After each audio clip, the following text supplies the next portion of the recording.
El cron job es una tarea programada que se ejecuta a nivel de servidor, donde yo puedo decirle con qué frecuencia va a realizar una acción específica. Particularmente lo usamos, por ejemplo, en los e-commerce, cuando necesitamos hacer confirmaciones de compras. Sí.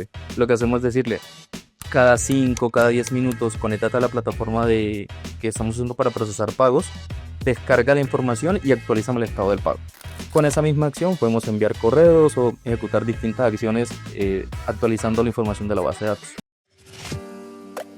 La data te salva en el mundo digital. Escúchalo ya. Hola, bienvenidos una vez más a un nuevo capítulo de La Data Te Salva, el podcast donde la tecnología y el marketing digital se unen para que logren ustedes destacar y siempre seguir avanzando en este universo de las estrategias. El día de hoy en este capítulo vamos a hablar de un tema que pues desde hace un buen tiempo nos viene llamando mucho la atención, que es de mucha importancia y que queremos compartir con todos ustedes, que es todo lo que es la seguridad cibernética, ¿sí? Para ello, en esta ocasión, hemos invitado a un gran profesional en la materia, Eliezer Vázquez, quien es desarrollador senior para nuestra agencia desde hace ya varios años. Eliezer, ¿cómo estás? Muchas gracias, David. Muy contento de estar acá. Gracias por la invitación. El tema de hoy creo que es realmente muy importante porque estamos convencidos de que la seguridad no es opcional. eh, Porque no importa si tienes un solo sitio web con pocos usuarios o aplicaciones con millones de usuarios, si tu sistema no está muy bien respaldado, vas a recibir ataques. Y muchas veces estos ataques no son sofisticados, sino errores muy básicos que pudimos corregir desde el primer momento. De acuerdo. Y la verdad es que nos hemos dado cuenta que hoy día pues, muchas empresas piensan que el sitio ya pues debe contar con que sea muy bonito, muy amigable, navegable, ¿cierto?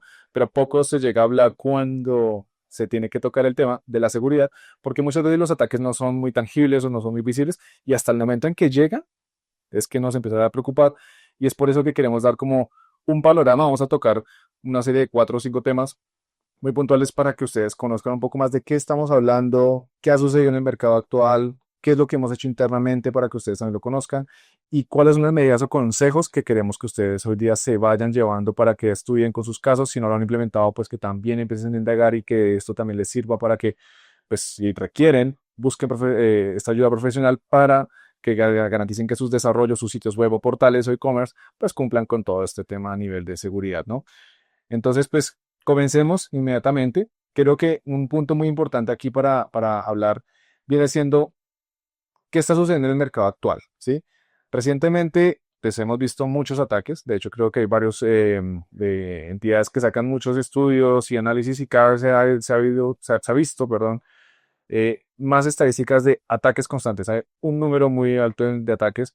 De hecho, creo que lo vemos mucho en las noticias cuando se ven ataques más hacia las entidades gubernamentales, por temas de comunicación y demás.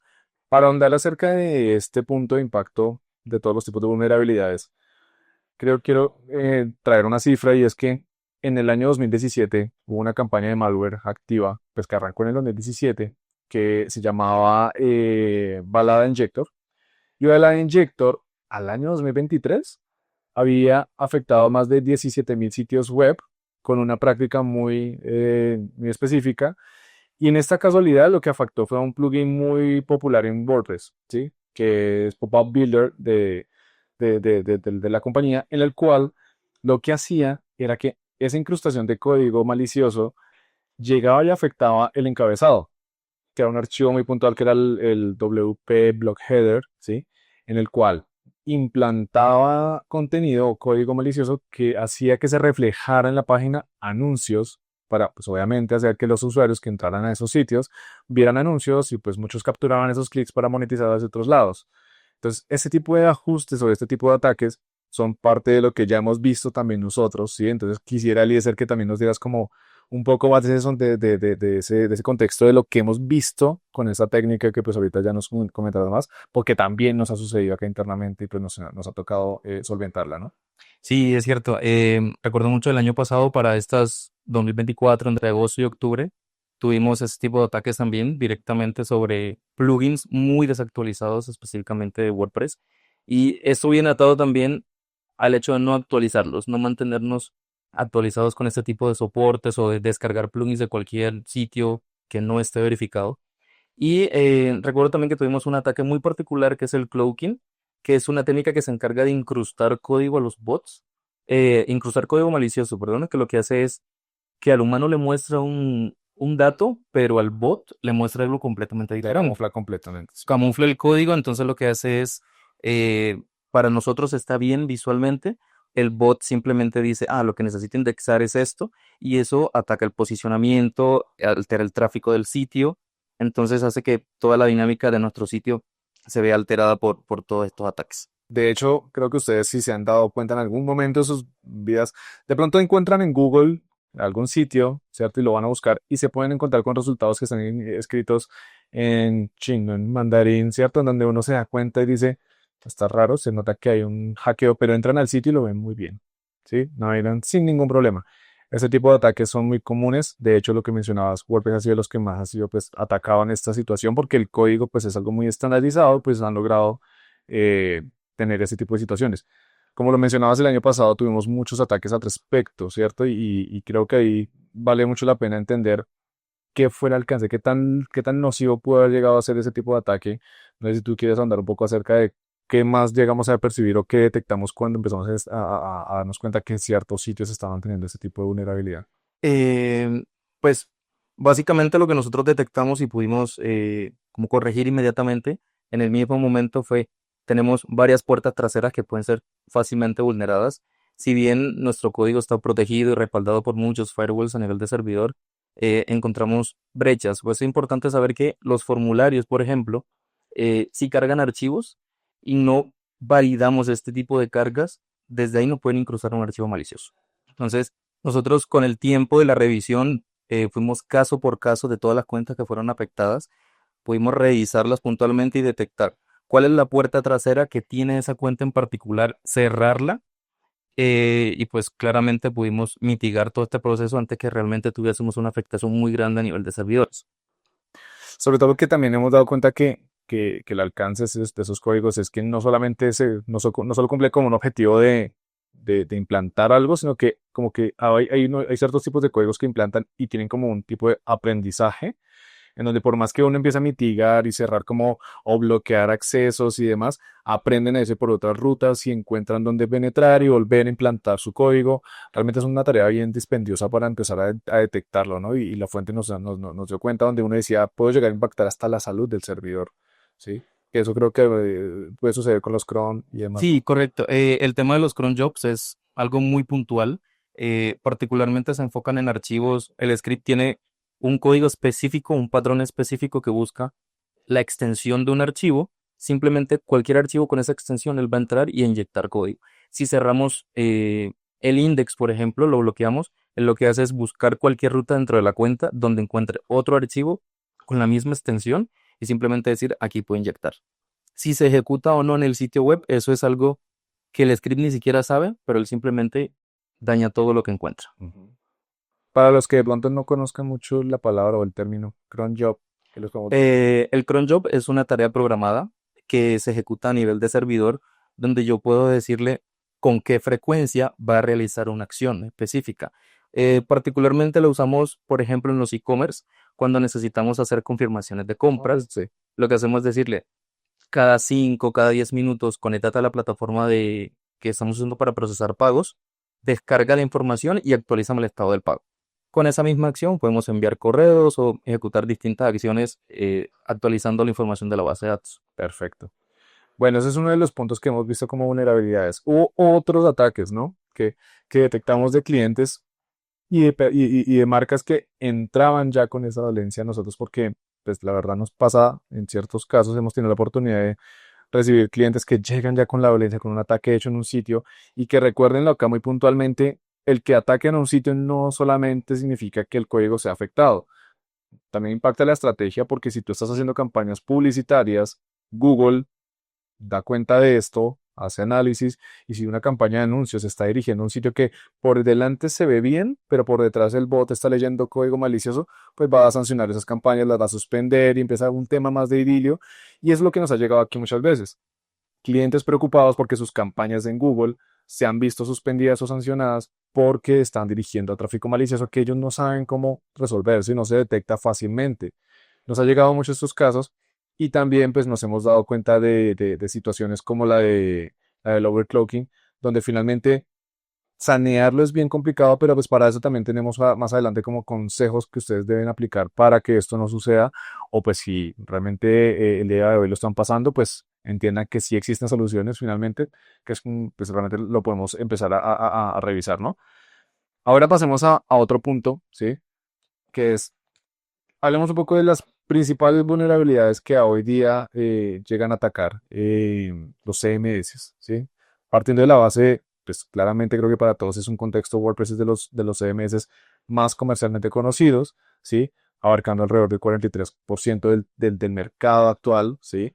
Y es importante entender por qué es de los CMS más atacados, ¿sí? ¿Por qué pasa esto, Eliezer? Creo que el tema de la popularidad es algo que lo hace un blanco fácil. Recordemos también que WordPress está diseñado principalmente para personas que no manejan el nivel técnico. WordPress es una herramienta que te permite simplemente elegir un tema, configurarlo a tu gusto, con los constructores que tiene, temas que ya como Elementor, que vienen disponibles para todo este asunto, y no necesitas ni ser desarrollador ni ser maquetador para que tu sitio esté en marcha.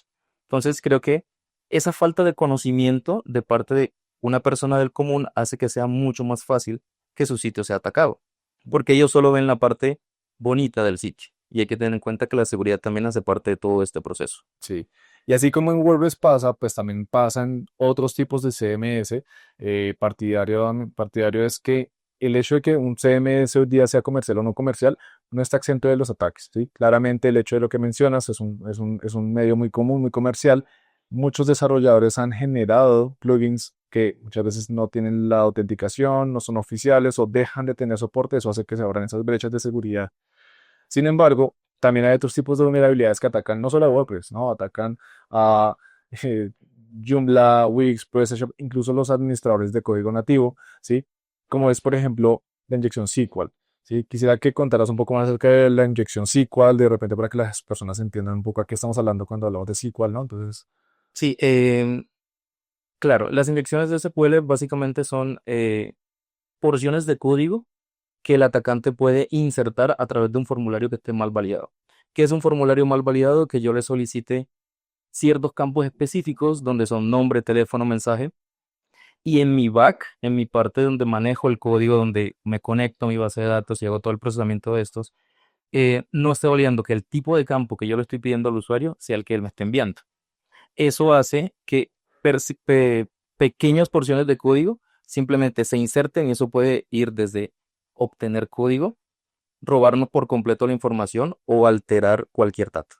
Entonces es importante dentro de todos estos procesos que los servicios, los plugins siempre estén actualizados porque precisamente muchas de las personas que ya desarrollan esos plugins o esas funcionalidades se han dado cuenta de esas brechas de seguridad y en las actualizaciones pues estas se ven corregidas. Entonces puede que exista y no solo es un tema estético, sino existe una razón evidente de por qué un plugin sufre un cambio de versión y es por eso que nosotros debemos mantenernos actualizados en todo ese proceso. de acuerdo. Hay un punto que de pronto quisiera como aclarar en las personas. ¿Qué tan cierto es como si yo llego a un sitio web y digo tengo un ataque, inmediatamente está atacando mi base de datos o atacan directamente solamente la parte del código visual, ¿sí? ¿Qué puede pasar? Porque si me implantan un anuncio, ¿sí? Está siendo impactado a nivel de que el sitio, o sea, hasta dónde puedo llegar a correr el riesgo con un ataque de estos. Mm, Creo que en ese aspecto es importante como actuar lo más rápido que se pueda porque muchos de los ataques los podemos ver como muy pequeños, como el tema solo de anuncios que lo que hacen es llevarte a otro sitio, pero esto puede ser a veces solo una distracción. Ok, Y por detrás realmente tenemos el código que lo que más le importa a ellos es robar datos. Porque recuerden que la base de todo nuestro negocio y todo son los datos, lo más valioso son los datos. Entonces, si ellos toman el control del sitio, nos tumban por completo, hacen transacciones, hacen cualquier cosa que se les ocurra, todo lo que el acceso a la cuenta les permita hacer. perfecto. A nivel de plugins y demás, que pues, WordPress es de los más conocidos en la gestión de plugins, pues hay muchos otros CMS que también manejan como add-ons o widgets que uno le puede instalar. Uno cómo debería garantizar que lo que está usando es oficial, ¿sí? O sea, ¿por qué puede pasar que un día alguien está usando algo que no es precisamente calificado por WordPress para garantizar seguridad? Eh, ok, WordPress tiene su librería de plugins, su espacio específico para todo el tema de plugins. Ahí en ese lugar es la biblioteca pública, ¿sí? O sea, la biblioteca validada por WordPress para que tú puedas descargar cualquier plugin. Sin embargo, también te permite agregarlos de manera comprimida y desempaquetarlos en el proceso. En ese punto, WordPress no tiene responsabilidad, ¿sí? Porque no está validado el plugin que está subiendo. Ahora, si nosotros vamos a la biblioteca directa, vamos a encontrar el sitio oficial de quien está creando el plugin, todas las reseñas que te tiene, la cantidad de veces incluso que ha sido instalado y que está en uso. Entonces, siempre es importante verificar que realmente lo que estamos instalando que venga del sitio oficial del desarrollador o de la empresa que está dando ese recurso, porque además recordemos que WordPress, como te lo mencionaba, es más que todo para personas que no son de la parte técnica y eso implica también que cualquier persona pueda desarrollar un plugin, porque la intención de este código es que puedas agregarle tantas funcionalidades como requieras, que ellos puedan validar y decir, eso está listo para pasar a producción y que cualquier usuario lo pueda usar.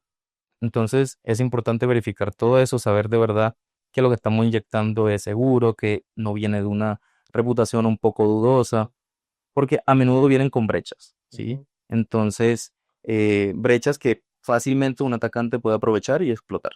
Y cuando no usamos plugins, por ejemplo, cuando no es un desarrollo en WordPress, que digamos que aquí también, pues claramente los desarrollos no siempre están en WordPress y nos gusta mucho manejar otro tipo de lenguajes, entornos, interfaces y frameworks. ¿Qué se usa? ¿Cómo funciona? ¿Qué se homologa en lugar de un plugin para un sitio que no usa ese tipo de... Eh, pues realmente un plugin lo usamos básicamente en todos los sitios. O sea, no solo WordPress, creo que el concepto más allá de plugins de WordPress es que un plugin es cualquier librería que puedes instalar en un sitio web. jQuery es un plugin, ¿sí? Bootstrap puede convertirse en un plugin que instalas. Entonces, todo lo que viene a ser incrustado dentro de tu sitio web como un archivo externo de alguien que trabajó por ti esa parte y que te puede funcionar para tu proyecto, es importante que siempre verifiquemos las rutas, ¿sí? Siempre las rutas desde donde se está agregando ese archivo para garantizar pues, que la firma coincida con todas las validaciones, porque además de eso, los archivos que se incrustan en los sitios tienen firmas muy específicas de integridad. Si esa firma coincide con lo que tú estás trayendo del sitio, entonces puedes insertarlo con toda confianza. Ok, listo. Hay otro tipo de ataque que se reconoce muchísimo, sí, que hemos visto también mucho, y es el tema del cross-site scripting, ¿sí? Que las siglas XSS, ¿no? ¿Sí? Involucra que cualquier delincuente cibernético puede instalar o insertar scripts maliciosos dentro de mis campos de texto, ¿sí? Como los formularios o campos de comentarios, que si bien es cierto en muchos sitios ha sido una práctica que ya se ha ido desescalando, el hecho de tener de pronto después de una nota el foro, ¿cierto? Era una herramienta muy usual para poder hacer este tipo de prácticas, pues sigue pasando por el hecho de los formularios. Tú mencionaste hace un poco que el tema de la validación de los formularios es importante para evitar la inyección de SQL, pero cuando se trata de insertar ese tipo de scripts maliciosos, ¿cómo funciona? O sea, ¿cómo yo debería garantizar o proteger que esos campos no permitan esa inserción? Ok, pues esencialmente dentro, lo que te decía es el tema del back. El back es primordial para nosotros, porque realmente en la parte del front, cualquier framework que uses para mostrar tu sitio, para hacerlo visible al público, no es más que una representación de lo que yo quiero obtener o lo que quiero mostrar. Cuando yo tomo todos esos datos y me los llevo a mi back, es ahí donde yo necesito decirle, primero validar tipo de datos. Eh, Validar entonces, es importante en ese aspecto tener en cuenta qué tanto ese formulario es disparado dentro de mi sitio. Hay que establecer también límites de velocidad en cuanto a esos formularios, porque si mi formulario es enviado más de 100 veces en 5 o 10 minutos, Claramente no es yo natural. sé que eso no es un usuario real. Entonces, todo ese tipo de situaciones que se pueden presentar durante estos procesos, es importante que los tengamos ahí como mapeados para poder decir, esto puede ser malicioso, esto puede ser un contacto real, y simplemente evitar todo lo que sepamos que son palabras clave para acceder a nuestra base de datos. Un select, un insert, un update o un delete. Es importante que todo esto esté saneado y sepamos, estas palabras no son permitidas dentro de mi formulario. Perfecto. sea, hasta este momento tenemos detectados tipos de inserción, que es el cloaking como tal que mencionabas, que es camuflar la información para el usuario, pero no para el bot. El otro que es implantación de publicidad a través de esos scripts, vulneración de los formularios a través del cross-site scripting, por ejemplo, la inyección SQL, ¿sí? Para, pues, que también ya la hemos mencionado, como puntos. De ese tipo de ataques hay montones, ¿sí? Sí. Volvamos un poco al tema de lo que la gente más está usando hoy día, los temas en WordPress, ¿sí? Los temas en WordPress como tal también sucede que es uno de los recursos donde más se vulnera, ¿sí? Hay más brechas de seguridad debido a que los temas, pues para los que de pronto no conocen mucho, si yo voy a empezar a hacer un sitio web, lo más usual en WordPress es escoger un tema que ya venga precargado con sus estilos, estructuras, ¿cierto? La forma en que yo puedo distribuir los elementos y lo puedo comprar o puedo adquirir incluso gratuitos, ¿sí? Aquí pasan muchísimas brechas de seguridad, ¿sí? Este código ya viene con, en gran parte de los casos, con código oculto, ¿sí? ¿Qué es lo mejor o lo más recomendable para pues, evitar ese tipo de ataques acá? Los temas también la gente los puede conseguir por fuera, por dentro, que es lo que uno debería estar teniendo como buena práctica. Sí, David, en relación a los temas de WordPress, claramente, o sea, normalmente siempre están buscando, tratando a las personas de buscar lo más económico. Y es ahí donde cometemos el error principal. Porque buscando economía, buscamos también las cosas que son gratis. Y es en este punto donde podemos encontrar temas que son pirateados. Entonces, un tema gratis viene con la posibilidad de decir, aquí hay una brecha, que voy a aprovechar, que ese desarrollador va a aprovechar para implantar código, para hacer cualquier acción maliciosa dentro de tu sitio. Entonces, siempre es importante, puede que cueste un poco, realmente tampoco son tan costosos, pero es importante que garanticemos que los sitios que estamos construyendo, sea para nosotros o para nuestros clientes, eh, estén respaldados por una persona que decidió o una empresa que decidió desarrollarlos y dice toda la confianza con este sitio, con este tema, que está garantizado que va a funcionar como lo necesitas. De acuerdo. Y es que además que hemos visto casos de plataformas que venden temas. De hecho, había un caso de esos, olvido el nombre ahorita, pero que fabrica o comercializa temas y resulta que fue hackeado, dentro de los cuales como 45 de esos 53 temas fueron pirateados. Y lo que mencionabas, la gente los comenzó a usar precisamente por eso, comenzaron a implantarlo y de ahí en adelante cuando ya lo instalaste en el sitio, pues abriste toda la puerta al resto del desarrollo del sitio web, ¿no? Entonces, punto clave, también el tema de que ustedes revisen si sus temas son oficiales, si sus temas son homologados, que provienen de fabricantes que están autorizados, revisar la reputación, lo que mencionas hace un tiempo, si tienen buenas calificaciones, si hay un buen volumen de actividad en las plataformas que los desarrollan, ¿no? Bueno, Eli, y ahora pasemos a hablar de un punto que es muy, muy importante, de hecho es crucial en materia de seguridad, que son la aplicación de firewalls y WAFs, ¿sí?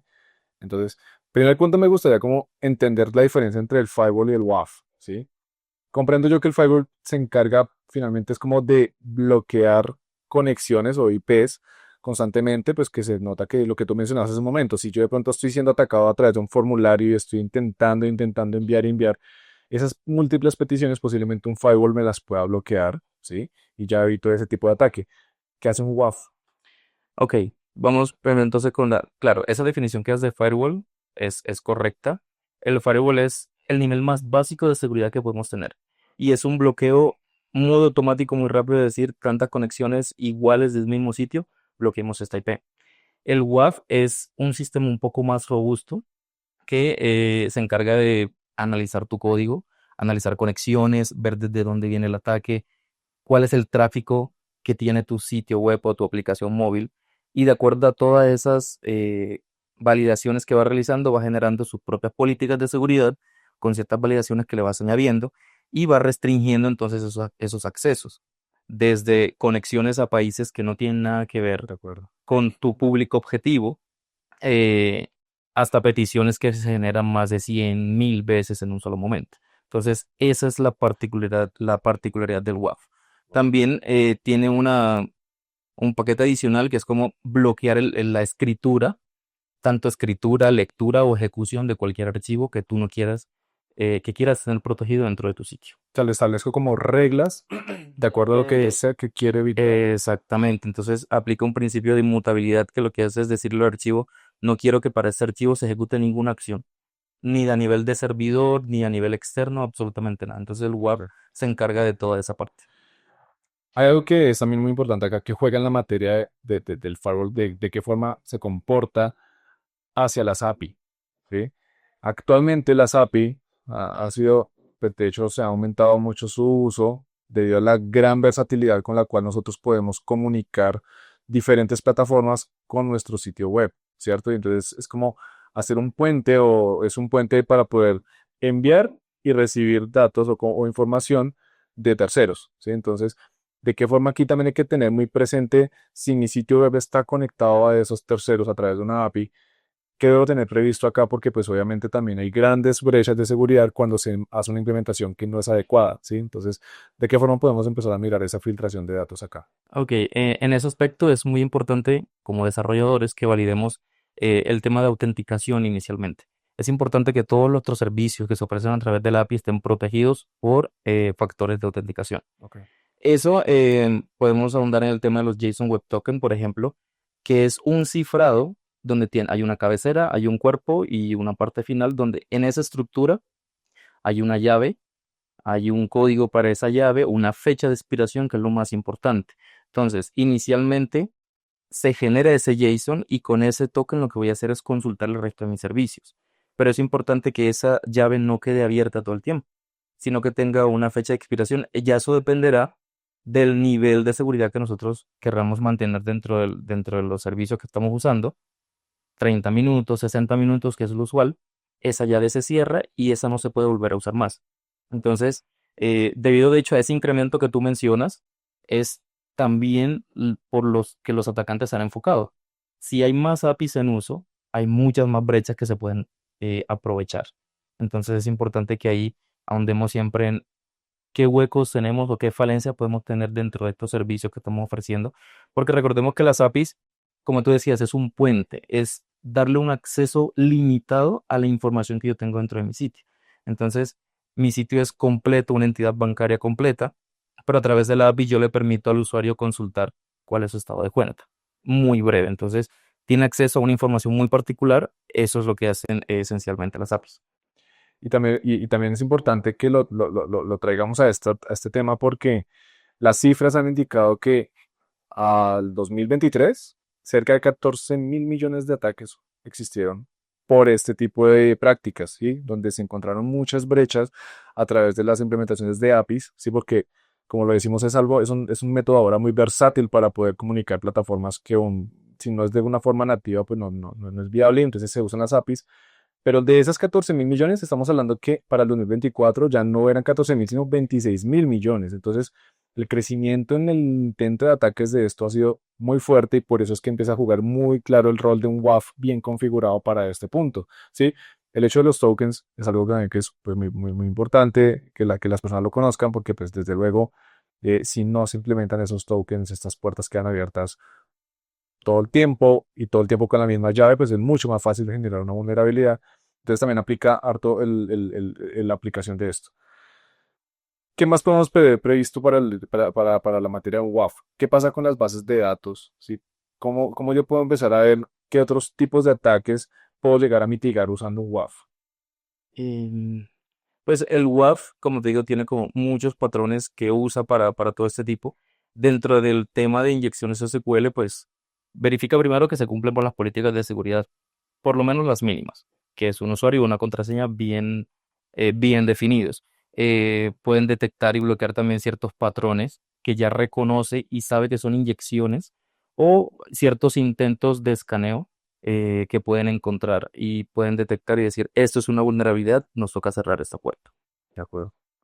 Del año pasado, de hecho, cuando el informe que entregaba Cloudflare, que es de los representantes pioneros de marcas de firewall, ellos mencionaban que el año pasado, para el mismo momento en que nosotros percibíamos el auge de ataques aquí en ciertos sitios web que manejábamos, nos comentaban y también salieron en estadísticas que fue en ese mismo periodo del año en donde más ataques hubo en el año, ¿no? Entonces, a nivel internacional, también es importante ver porque, pues supongo yo que eso se trata como de comportamientos de propagación, pues masivo, en donde en ese mismo periodo, en esa brecha, fue donde más generó ese tipo de ataques y jugaba mucho el rol de si los sitios estaban o no protegidos para esto. ¿Por qué lo decimos? Porque muchas veces los hosting no van a proveer la tecnología a ese grado que tú lo estás mencionando. Si te ofrecen un firewall básico, no vas a contar con un firewall avanzado que sí te permite hacer este tipo de parametrizaciones, bloqueos por geolocalización, por tipo de archivos, etcétera. Y pues claramente es válido tener claro que se debería implementar, ¿no?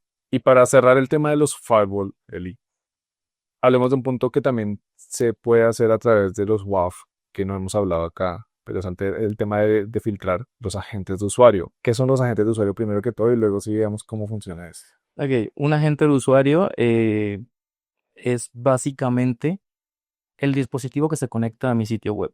Es la carta de presentación de mi dispositivo donde llega al sitio y le dice soy Chrome desde iPhone o soy Firefox desde Windows. Eso es básicamente lo que es un agente de usuario. Ok. ¿Y el WAF, cómo lo interpreta? ¿Cómo logra saber esto y para qué lo Eh, usa? bueno, en relación a un WAF o un sitio que no lo implementa, el agente de usuario es exactamente lo mismo. Sin embargo, en el WAF ya existen reglas o patrones de búsqueda que él va a usar para decir, este agente es un bot que puede considerarse malicioso, como Google Bot o Bing Bot, que son bots ya definidos como maliciosos para los WAF y simplemente decide si dejarlo pasar o no. O simplemente cualquier agente y decirle, este no es un dispositivo válido. Entonces bloqueo el acceso y de una vez te digo, no, tú no puedes entrar. Eso es lo que hace un WAF, un poco a nivel más específico. Perfecto. Entonces, para quien quiere contextualizarse en un plano, es como yo siendo un usuario, al hacer una petición o al entrar a un sitio web, primero me recibe el WAF. Y Correcto. el WAF mira si mi identificación es legítima y si soy el usuario correctamente identificado y me autoriza el ingreso al sitio web, ¿cierto? O sea, si no pasara esas reglas, me va a bloquear y por ende, pues cierro una brecha de seguridad si no soy un usuario, pues que sea legítimo o que cuente con políticas que el WAF tenga autorizadas para mí, ¿cierto? Exactamente. Importante para recalcarles a todos que las páginas que usan WAF tienen un 98% menos de riesgo de sufrir este tipo de ataques o vulnerabilidades. Así que es momento de pensar en que pues, si el sitio web que usted tiene en su marca, en su empresa, en su e-commerce, no está usando uno de esos tipos de metodologías como los WAF, pues es hora de empezar a verlo, ¿sí? Porque pues claramente los ataques son diarios, son a minutos. Nosotros podemos dejar a decirles que apenas implementa un sitio un WAF, se empieza a detectar la cantidad de intentos de conexión, pero son seguidas, son muchas en el mismo segundo, así que realmente dense cuenta que esto no se trata solamente de que el sitio, como lo mencionabas al comienzo de este capítulo, no es solamente un asunto de páginas grandes con miles y millones de usuarios, sino también los sitios pequeños están súper sujetos a ese tipo de ataques y es ahí donde también le juega mucho el tema de es más fácil llegar a vulnerarlos. Entonces es importante que tengan previsto este tipo de herramientas. Vamos a ir cerrando la sección hablando de recomendaciones que tengamos para todos los usuarios, ¿cierto? Entonces, ¿qué es algo que vemos nosotros importante para ustedes que deben tener presente en los sitios web? Aparte de lo que ya les hemos comentado, es contar con una buena gestión de las contraseñas. Entonces, es importante que cuando ustedes tienen un sitio web y gestionan usuarios, tengan una muy buena gestión, una correcta gestión. No se trata solamente de pedir una clave segura, sino que también tengan políticas de autenticación multifactoriales. Ya ustedes a veces lo ven en Google, en sus correos de Outlook, donde se les va a pedir una verificación de 2 pasos, llaves, los OTPs o bueno, finalmente como múltiples accesos o formas de loguearse que no repercuten solamente en una contraseña plana, ¿cierto?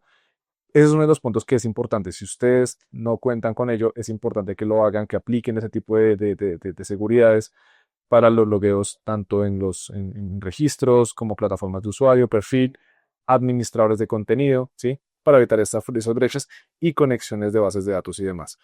¿Qué otro tipo de recomendaciones podemos darles a todos los que hoy día nos están escuchando? Claro, es importante todo el tema de contraseñas y si bien es esencial que el sistema quede bien configurado, bien protegido, no podemos olvidarnos de hacer constantes auditorías de seguridad, porque tengamos en cuenta eh, que esté ya conectado, que esté configurado, no implica que no vaya a fallar o que no lo vayan a atacar. Entonces es importante que nos mantengamos revisando los logs, haciendo pruebas de vulnerabilidad, escaneando el código fuente. Dentro de esas pruebas de vulnerabilidad tenemos rendimiento, estrés, ataques de caja negra, todas esas pruebas que nos llevan a detectar tempranamente si nuestro sitio puede ser atacado y puede ser vulnerado además. Entonces, hay herramientas que nos ayudan con todo este proceso que se encargan de hacer todos esos testing automatizados en nuestras aplicaciones para detectar pues, todos estos posibles errores. Eso va muy ligado también a manejar como entornos también de pruebas donde yo constantemente pueda estar haciendo ataques o haciendo acciones que de pronto puedan llegar a testear si la vulnerabilidad, si la detecta o no, si me está bloqueando o no. Los ambientes de producción y de desarrollo también creo que son como muy importantes en este tipo de ambientes porque finalmente si yo estoy manejando un ambiente de producción solamente, pues el día de mañana me va a quedar de repente mucho más difícil lograr hacer acciones que no vaya a ver el usuario en tiempo real, ¿no? Entonces, si yo voy a testear o hacer pruebas de usuarios falsos para mitigar, lo puedo hacer en un ambiente de pruebas donde me queda mucho más fácil y más tranquilo saber si está respondiendo bien mi aplicación, si está respondiendo bien las funcionalidades que tengo implementadas. Es otro de los puntos. Hablamos de algo que de pronto se nos escapa y que tiene que ver mucho acá en el juego y es las buenas pruebas de relación en cuanto a copias de seguridad, ¿sí? ¿Cómo funciona aquí? ¿En qué consistiría este tipo de políticas? En- ya las políticas en cuanto a los respaldos que deberían ser o deben estar enfocadas tanto a los archivos como a las bases de datos, dependerá mucho de la complejidad del sitio. Si el sitio realmente tiene mucho tráfico, realmente se realizan muchas transacciones a nivel de base de datos, es importante que se respalde diario. La recomendación inicial es que se respalde diariamente tanto archivos como bases de datos. ¿Por qué es importante? Porque además de tener seguridad, generar confianza para nuestros clientes de decir, no importa si tu sitio se ve atacado, si es dado de baja en algún momento, tenemos un respaldo que inmediatamente podemos subir a la nube nuevamente y tu sitio vuelve a estar funcionar, como si nada hubiese pasado. Entonces eso, además de darnos seguridad en todas estas partes del proceso, le da también seguridad a nuestros clientes. Entonces es importante que mantengamos esos protocolos bien establecidos. Punto clave, protocolos de respuesta, ¿cierto? Entonces, si ustedes hoy día no lo tienen, es importante que si sus sitios, el proveedor de la seguridad, el proveedor de la infraestructura donde ustedes tengan hoy día alojados sus recursos, sus activos, debe contar con un protocolo de respuesta para todo, para recuperación y desastre, lo que acabas de mencionar, para atender rápidamente una contingencia. Entonces ustedes pregúntense si ya cuentan con eso, si su proveedor lo está dando, porque obviamente detrás de un ataque o de un intento de hackeo o de una vulnerabilidad detectada, pues es importante saber si hay un proceso del lado de su proveedor que les ayude a mitigar esta situación, ¿no? Entonces, clave que se revise esto en sus páginas, en sus portales, porque créanme, también es algo que es muy vital en este punto, o sea, no llegar como a tener el ataque y no saber qué van a hacer, a quién acudir, ¿no? Entonces es un punto también establecido. Si no lo cuentan, averigüen y deberían plantearlo, y si no, pues bueno, ya saben que también expertos como lo que hemos aprendido nosotros, hemos desarrollado también internamente para nuestros clientes, ¿no? No sé si nos escapa algo más, Eli, o... Sí, creo que es importante la parte de la formación del equipo. De hecho, si bien la parte técnica es muy importante y los sistemas están ya desarrollados para que simplemente los usemos, si no mantenemos a nuestro equipo capacitado, realmente las brechas van a seguir saliendo, porque la mayoría de errores casi siempre son humanos. Entonces, es importante que dentro de nuestro departamento tengamos definidos los roles. ¿Quién va a investigar? ¿Quién va a revisar? ¿Quién se va a encargar de comunicar el proceso y quién va a resolverlo? De esta manera, podemos mitigar todas estas faltas y involucrar realmente a todo el equipo. Eso es muy importante dentro de todo este proceso. Bueno, perfecto. Claramente el tip de este momento, pues para cerrar esta brecha es esa formación. Queremos que se lleven también una cultura, ¿no? La seguridad no es materia solamente técnica, sino que también es una conciencia de prevenir, ¿sí? Creo que algo que hemos aprendido durante estos años de desarrollo en nuestra agencia es que al hacer un nuevo desarrollo no se trata solamente de definir técnicamente cuáles son los puntos sobre los cuales yo puedo estar saneando y garantizando que no va a existir una contingencia, sino darme cuenta que la prevención es un plan, ¿sí? Que yo sé que lo que hoy saneo como que ya tengo cerrada esta brecha, el día de mañana puede suceder porque se está todo el tiempo en una constante evolución de ataques, ya lo hemos visto, el crecimiento es exponencial en muchos casos. Entonces aquí es importante que ustedes piensen que la seguridad debe ser una cultura de prevención, ¿sí? Entonces siempre revisen que si su sitio no está siendo atacado, no está exento de que no suceda, ¿sí? Posiblemente hay cosas que ustedes el día de mañana por no implementar en buenas prácticas de actualización y demás, pueden llegar a ser pues víctima de ataques, ¿no? Entonces es importante también que se lleven esto. Creo que pues por ahora hemos desarrollado como un plano muy completo. Eli, de verdad te agradezco muchísimo por acompañarnos en este punto, en esta tarde así muy nutrida de mucha información. No sé si quieres ahí algo más que añadir acá y Sí, un temita ahí puntual. Recuerden que el sitio no es solo un aspecto estético, debe ser bonito, seguro y confiable. Y en nuestra agencia nosotros estamos preparados para desarrollar su sitio con todas las normas establecidas. Tenemos pruebas de auditorías, entornos de desarrollo muy bien establecidos que encajan perfectamente con la visión que tú tienes. Y a todos ustedes, muchas gracias por acompañarnos en el capítulo del día de hoy. Recuerden que si les interesó algún punto específico de este programa, pueden seguirnos en redes sociales, dejarnos los comentarios y con mucho gusto pues estaremos muy atentos a recibirlos para futuros capítulos, pues de seguir desarrollando el tema. No olviden que en Spotify, en nuestro podcast de La Data Te Salva, tenemos más episodios para que sigan consumiendo. Hasta pronto. Próximamente en La Data Te Salva. Meta está incorporando el tema de la creación de imágenes. Sin embargo, hay que cogerlo con pinzas. Hay que cogerlo con pinzas también el tema de los textos, porque pues puede que tú tengas una visual de un anuncio claro, que es para ti, es claro, y la inteligencia te ayude a llegar a eso, pero puede que para el cliente no, ¿sí? Porque muchas veces no es de lo que tú, o sea, tú quieres entregar un mensaje, pero los receptores no encuentran ese mensaje de la misma manera. Entonces ahí es donde, claro, entre las optimizaciones hay que tener como mucho cuidado actualmente, porque pues tú eres el que domina la IA no te puede dominar tampoco a ti. O sea, tienes que entrar en ser eficaz con lo que quieres llegar y con el objetivo que el cliente quiere llegar.